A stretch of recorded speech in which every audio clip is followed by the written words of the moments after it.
horrível que a gente está encerrando aqui. E coube a mim responder uma pergunta que talvez não tenha a melhor resposta na literatura, que é: após a oclusão do apêndice lateral esquerdo, ainda é necessário utilizar anticoagulante ou antiagregante e por quanto tempo? Bom, o objetivo primário do fechamento do apêndice lateral, aquilo que o Dr. Rafael acabou de falar, seria aqueles pacientes que têm uma indicação de anticoagulação, com fibrilação atrial e que eles não toleram a anticoagulação. Esses pacientes, podemos citar aqui trombocitopenia ou distúrbio de coagulação, sangramentos recorrentes, sangramento grave, hemorragia intracraniana prévia, uma série de medicamentos.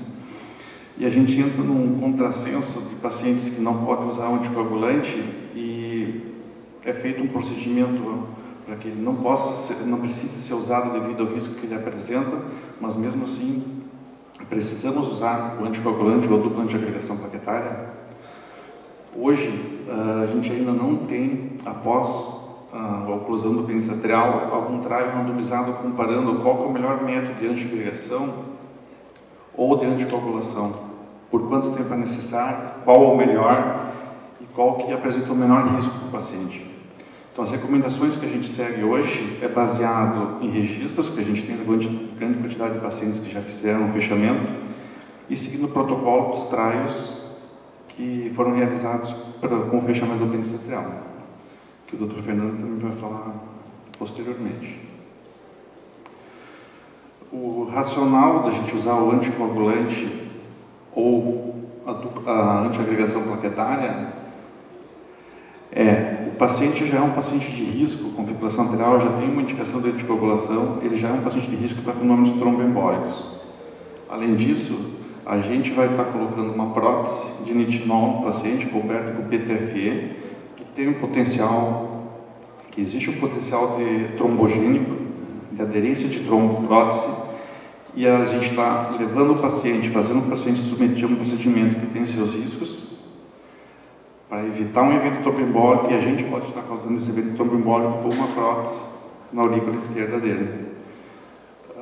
Então, o racional é, além da gente evitar a formação de trombos no paciente com FA, a gente evitar a formação de trombos na prótese. Esse é um outro dispositivo usado, que é o dispositivo que é usado no PROTECT-AF Trial, que é o dispositivo que tem mais evidência científica usada hoje. E modelos animais, a gente pode ver aqui no quadragudo, a prótese é totalmente desprotegida, sem endotélio cobrindo ela, onde é o maior risco teórico de formação de trombos. Aqui em 2 dias, 1 mês, e geralmente em 3 meses essa prótese está realmente já totalmente reendotelizada. Na teoria, a gente diminuiria muito o risco de formação de trombos após esse período aqui. O PROTECT-AF Trial, que foi um trial já falado pelo Dr. Rafael, comparando, não eram pacientes com contraindicação à varfarina, era um estudo 2:1, onde os pacientes poderiam ou receber varfarina ou fechamento do apêndice lateral. Então, eles não tinham contraindicação ao uso da varfarina. Nesses pacientes, os pacientes que recebiam o dispositivo, eles recebiam varfarina para manter o INR entre 2 e 3, mais AS por 45 dias. Depois disso, realizavam um eco transesofágico se não houvesse um leak significativo ou trombo aderido à prótese, era mantida a AS clopidogrel por 6 meses e depois a AS indefinidamente. Se no segmento, se o paciente usava varfarina e AS por 45 dias, fazia o ecocardiograma transesofágico em 45 dias e tivesse ou trombo aderido à prótese ou um leak que foi definido significativo por eles como maior que 5 milímetros, ele mantinha, prolongava a anticoagulação geralmente por 6 meses. No PROTECT-AF, por exemplo, a presença do leak foi significativa, ela chegou a 41% em 45 dias, depois diminuiu até 32% em 1 ano. A presença do leak, ela ainda que é o vazamento ao redor da prótese, que ainda pode ter fluxo de sangue para dentro da aurícula esquerda, ela ainda é controversa.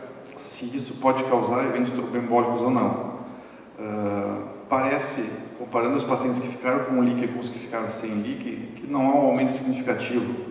Mas a gente também tem o viés de que os pacientes que ficam com leak e arbitrariamente significativo, 55 milímetros, eles também são anticoagulados por mais tempo.